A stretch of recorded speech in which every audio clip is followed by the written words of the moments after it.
Hola, muy buena tarde. Me da gusto saludarles nuevamente aquí en este nuevo video que les voy a hablar ahora sobre jóvenes revolucionarios, movimientos juveniles y les voy a platicar un poco del concepto y cómo se deriva el tema. Los movimientos juveniles en México se caracterizan por ser procesos socioculturales que impulsan grupos de jóvenes. Entre ellos se encuentran las subculturas, las tribus urbanas y por supuesto del tema que vamos a hablar, los movimientos estudiantiles. Las subculturas se dividen empezando por los hippies, góticos, raperos, frikis, metaleros, emos, rastafaris y lo que está ahorita la tendencia, los otakus. En las tribus urbanas se dice aquí en la información que está en la red que se trata de los hippies, punks, geeks o frikis, otakus, emos o gamers.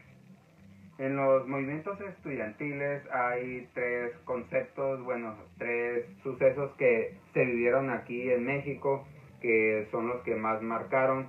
El primero son las protestas del 1968, las protestas de 1971 y por supuesto la huelga de la Universidad Autónoma de México de 1999.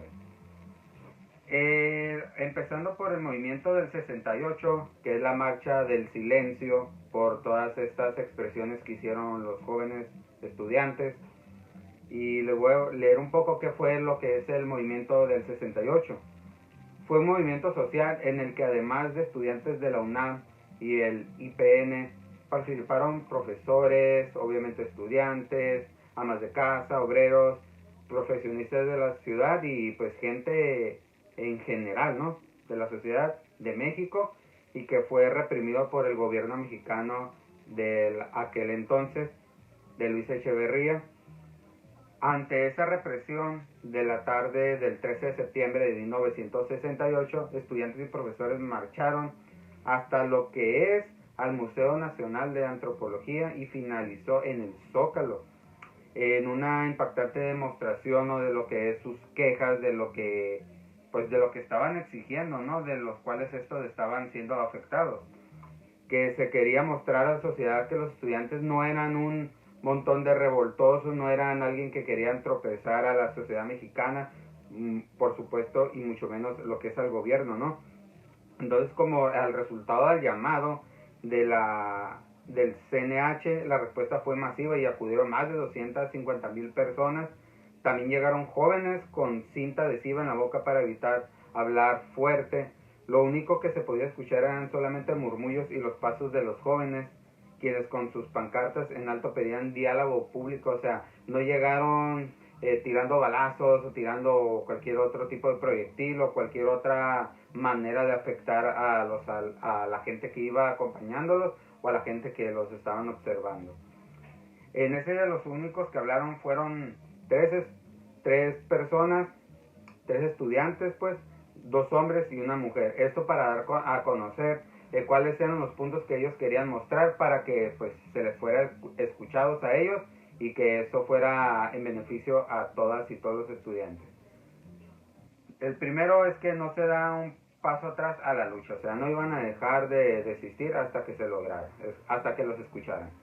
Después, el pliego de peticiones debe ser resuelto, o sea, aclaró obviamente que era lo que exigían en ese momento para empezar por cuál se podía poder cumplir. El tercero son las discusiones a celebrarse, o sea, deben de ser públicas porque a lo que se dice en aquel momento es que si lo están exigiendo público, lo que igualmente las discusiones deberían de ser públicas, igual los resultados y pues en lo que en su momento se cedió, lo que no se les cedió totalmente, ¿no? Y la última, el cuarto, que en esta ocasión no se defraudará al pueblo, o sea, lo que estaban exigiendo obviamente era para el pueblo, o sea, el pueblo es el que, aunque el gobierno y otras personas están afectando a esos jóvenes, pues también les afectaban a otras personas, terceras, cuartas, quintas. Entonces esto era una lucha para lograr un resultado positivo en conjunto. Y entre otra información también les voy a leer que la represión violenta por parte del Estado mexicano, la movilización fue escalando hasta encontrar su punto culminante el 2 de febrero de 1968. Fue una de las más negras situaciones que vivió nuestro país en aquel entonces. Al perpetrarse la masacre de estudiantes en la Plaza de las Tres Culturas en Tlatelolco, donde sucedió, pues mismo se constituyeron graves violaciones a los derechos humanos. La primera, obviamente, la vida, la integridad personal, la libertad de reunión, la libertad de expresión y la libertad de protesta pacífica y legalidad. Y bien, lo que vivieron estos jóvenes no es más que nada que una lucha para lo que es a su comunidad estudiantil y para la comunidad del pueblo, o sea, a toda la nación, en llamado a los jóvenes de que deben de exigir sus derechos y que no se deben de dejar de cuáles son los gobiernos que están actualmente y que deben de exigirles con diálogo, con paz, a llegar a un mejor acuerdo y convivencia. Y bien, también les voy a hablar de otra situación, a la conmemoración de la matanza del Jueves de Corpus, entre comillas, el halconazo de 10 de junio. Y bien, el 10 de junio de 1971, el Jueves de Corpus de Estudiantes, obviamente otra vez de la UNAM y del Instituto Politécnico Nacional, salieron a las calles en apoyo a la huelga que se había iniciado, conjurado desde la Universidad de Nuevo León, por la defensa de la autonomía universitaria, o sea, de que la universidad tiene su propio poder y sus propias reglas en el cual se puede regir y ofrecer lo que es su servicio, ¿no? Y ejemplos. El punto de reunión, obviamente, pues el punto de reunión para marchar hacia el Zócalo capitalino de la Ciudad de México fue el casco de Santo Tomás. Sin embargo, a la altura del metro, un grupo paramilitar organizado, pues, y financiado por el Estado, obviamente, pues, ¿qué es lo que hacen? En este caso, pues, los detienen, los reprimen, los violentan, ¿qué es lo que están haciendo? Obviamente, si ya los ven, pues, por lógica, saben lo que están haciendo los estudiantes, ¿no? Este hecho, obviamente, registró violaciones masivas y sistemáticas a los derechos fundamentales que todos los jóvenes y como personas, pues, se les violentaron, ¿no? Y también otra parte importante que les voy a leer es que la elección de estos episodios abordados por la FEMOS tuvo como trasfondo el objetivo de cumplir con la recomendación emitida por la CNDH de los crímenes de Estado que históricamente laceran la conciencia de la sociedad mexicana, como las masacres contra estudiantes de 1968 y el conocido halconazo del que estamos hablando ahora, segundo tema, del 10 de junio del 1971. 71, o sea, el asesinato del candidato presidencial Luis Donaldo Colosio, que fue en marzo de 1994, como entre otros temas, ¿no? Como consecuencia, pues, del movimiento, o sea, yéndonos poquito para atrás un poco, del movimiento estudiantil del 68, el 27 de julio de 1970, los artículos 145 y 145 bis, relativos a castigar los delitos de disolución social, fueron derogados por el Código Penal Federal de aquel entonces, por considerarse, según, anticonstitucionales de lo que se estaba exigiendo, ¿no? O sea, es ilógico la información que uno se encuentra y le da como que coraje, esa rabia de lo que vivieron jóvenes de aquella época como uno. Pero durante 25 años fueron el aval legal, así lo marcan aquí, para la represión policíaco-militar de que fue víctima nuestro país. Pues asimismo, la presidenta de la CNDH, María del Rosario Piedra Ibarra, creó una oficina especial para investigar la represión que se vivieron en aquellos dos acontecimientos, en el cual los jóvenes estaban luchando por una mejor democracia y vivir en paz y en armonía en la ciudad, o sea, en el país de México. La CNDH obviamente se dirige a la recomendación general a los poderes ejecutivos que se rigen actualmente en el Estado mexicano, que es el ejecutivo, legislativo y judicial. Y autoridades obviamente de ahí para abajo, federales, estatales, a fin de salvaguardar el derecho a la democracia libre, a la protesta social, derecho de reunión, asociación, como entre otros, ¿no?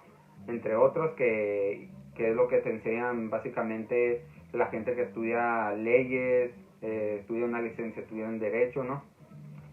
Y por último, les voy a hablar un poco sobre las memorias del CGH, o sea, a 20 años de la huelga en la UNAM.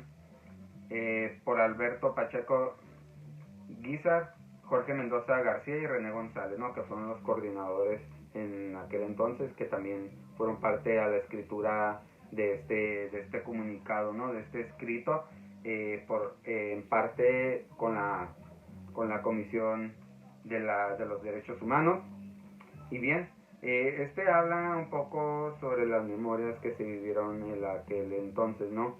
Y bien, pasando a la introducción, en la introducción les voy a leer lo que es un poco lo que es este acontecimiento, los momentos más importantes de cuáles los jóvenes vivieron, ¿no? Y dice aquí que nos encontramos en las marchas, en eventos de conmemoración, en distintas manifestaciones, pues después se confluía en un lugar para tomar algo y después platicar mucho, investigar obviamente, y de ahí pues te arribas, ¿no? Se arribaron a protestar al cometido que ellos iban dispuestos a lograr. Al mismo puerto, la huelga de 1999, donde se participaron, se forjaron afectos y compartieron ideas o desencuentros de lo que sucedía, ¿no? O viceversa. La huelga nos dice aquí que ellos mismos se convocaban una y otra vez para que terminaban por narrar sus posturas, justificar cuáles eran sus actuaciones que querían lograr, ¿no? Reconstruían una y otra vez lo sucedido en aquel periodo en la Universidad Autónoma de México, o sea, la UNAM. La pregunta era inevitable, ¿por qué no hacer un libro, no? Esto es lo que dice la Comisión Nacional de Derechos Humanos. ¿Por qué no darle ese valor que se merecen los jóvenes también a través de un libro, ¿no? ¿Cuáles eran sus ideologías personales y estudiantiles? ¿Cuáles eran los objetivos que querían lograr para su comunidad y para sí mismos, ¿no? Y cuáles eran sus fortalezas internas para de ahí después pasarlos a la comunidad y que también fueran forjadores, inspiradores también a ser estudiantes, a hacer política, ¿no? Sana, que fuera provechosa y en abundancia, ¿no? Para hacer valer lo que es ahora sí vaya la redundancia, el valor verdadero de lo que es la nación mexicana. Después de eso también habla de que hubo más dificultades, pues recobrar la memoria a los hechos a tanto tiempo ha sido una tarea difícil, ¿no? Pues había que desempolvar otra vez sucesos, puntos críticos o los que no estuvieron bien estudiados y se dejaron para después o según para otro día estudiarlos. Y en algunos casos la prolongada ausencia de la militancia, a lo que indica aquí, las vidas más metidas en lo personal y familiar obligaron a tomar métodos de recopilación de los testimonios trastocados por el tiempo, ¿no? Como sucede con el caso de las entrevistas, ¿no? Que hay que tomar datos para saber cuál va a ser el punto de partida, el intermedio y cuál va a ser el final, ¿no? Y entre los lapsos. 20 años han pasado sin decirse nada de aquel entonces, ¿no? De aquellos sucesos, pues, y que otros que sucedieron y que lógicamente no se han, por supuesto, dicho ni sabido, ¿no? Y bien, también les voy a leer sobre este último punto de lo que se trata este video. Es que la edición de este material, bueno, fue la huelga del CGH la que puso en evidencia la falta de participación en las decisiones desde dentro de la academia, ¿no? Y la vida universitaria, o sea, de que aunque estos jóvenes hayan participado, iniciado estas revoluciones para bien, no para mal, aclaro, pues obviamente siempre va a haber gente que no los apoya o no los apoyaron en aquel entonces, y pues eso fue lamentable y fue un poco disruptivo para querer lograr lo que quisieron, ¿no? La que puso en evidencia, o sea, el movimiento se radicaliza cuando esas mismas estructuras que imponen las cuotas son incapaces de escuchar a la comunidad, o sea, de que, o sea, les exigían cuotas o ellos mismos cumplían cuotas y cuando ellos quisieron hacer eso en aquel entonces, pues no fueron escuchados, no fue un apoyo muy pobre o al menos una entrevista o una junta muy desanimada, muy triste, ¿no? Muy agobiada. la rectoría, aquí dice que en esta redacción que la rectoría no los escuchó ni atendió, o sea que les aclaro ahora sí el punto de lo que estaba diciendo antes, o sea, de que estos jóvenes querían lograr algo, pero no fueron escuchados ni siquiera por sus rectores, ¿no? Por ello dice que a 20 años hemos visto transcurrir una serie de luchas internas en la UNAM, o sea que todavía a más de 30 años, 40, de lo que se vivió por los jóvenes, nuestros jóvenes luchadores que le dieron sentido ese de vivir, de ser joven, de vivir por la patria, sus derechos estudiantiles, políticos, sociales, etcétera. Quienes ofrecen la misma estructura canónica de gobernar son el problema fundamental para dar solución a las problemáticas universitarias. El CGH indica también que en ese sentido que se vio expuesto, ¿no? Y cuestionó a toda la sociedad, pues, de cuál es el punto final de que a los jóvenes, pues, sí y no los dejan luchar por sus derechos, ¿no? Por lo fundamental. Y también dice aquí dice aquí su manera mafiosa de resolver ese conflicto, ¿no? Haciendo alianzas entre los grupos de poder dentro de la UNAM y fuera de ella para sofocar la huelga de la misma manera como se hacen con otras protestas populares. Es como sucede en muchas ocasiones aquí en la actualidad moderna en México, de que muchos jóvenes se protestan para situaciones dentro de su universidad, de carrera, de alumnos, en apoyos o lo que quieren hacer otras personas afectar a esa institución académica, ¿no? Y también dice que se cuestionaron las carencias mismas que tiene el pueblo por esa imposición de los gobiernos que hasta el día de hoy se manifiesta. Es decir, que siga habiendo todavía esa disrupción hacia los jóvenes que lo único que quieren lograr es vivir mejor, o sea, tener una mejor satisfacción de sus decisiones, del por qué están estudiando, qué es lo que se quieren ofrecer, empezando para sí mismos y de ahí partir a ofrecer a los demás jóvenes, mujeres, hombres, obviamente iniciando niñas, niños, hasta los adultos, ¿no? De que ahora, pues, a la mayoría de los adultos mayores están abriendo su mente de que los jóvenes somos parte de pues de esta nación o de este sistema mexicano en el cual pues somos la base, aunque lo vayan a escuchar mal, pero no es mi manera que se interprete así, de que somos esa minoría, pero esa minoría base de las políticas que hay en este país, del cual es nuestra ideología o ideologías diferentes, ¿no? Porque pues cada joven pues es un mundo y lo que quiere ofrecer y cuál es su futuro, la visión, a dónde quiere dejar a este país, como ven aquí la bandera, a lo más alto del mundo y en un futuro. Y bien, este último punto, que son las memorias del CGH a 20 años de la huelga de Luna, pues fue un libro escrito recopilando, también fue un acontecimiento importante. ¿Por qué? Porque después del 68 y del 71, pues lo hicieron también para que no se dejara como a la par o como que a su suerte de algo que sucedió, pero hay que dejarlo así. Y no, es algo que también cuenta, ¿no? También cuenta como se hizo ese movimiento estudiantil de la huelga, o sea, del recordatorio de las memorias. ¿Por qué? Porque si no se recuerda esto, se va a volver a repetir. Ahora sí, como dice el dicho, ¿no? El que no recuerda su historia está condenado a repetirla. O el que no recuerda la historia de su país está condenado a repetirla. Es decir, que si no recuerdas algo, obviamente tienes que dejarlo en el pasado, ¿no? Lo que te sucede, o sea, tratar de sobrellevarlo, de decir, ya pasó, pero nunca lo voy a olvidar, nunca lo voy a olvidar, siempre se va a quedar en mi memoria. ¿Por qué? Pues porque es algo que tengo que tener presente para que no me vuelva a suceder, o si estoy en un grupo o trabajo, lo que sea, pues no vuelva a suceder. Y bien, esos son los tres temas que les quería platicar, desarrollar un poco. Obviamente, pues hay más información, ¿no? de lo que sucedió.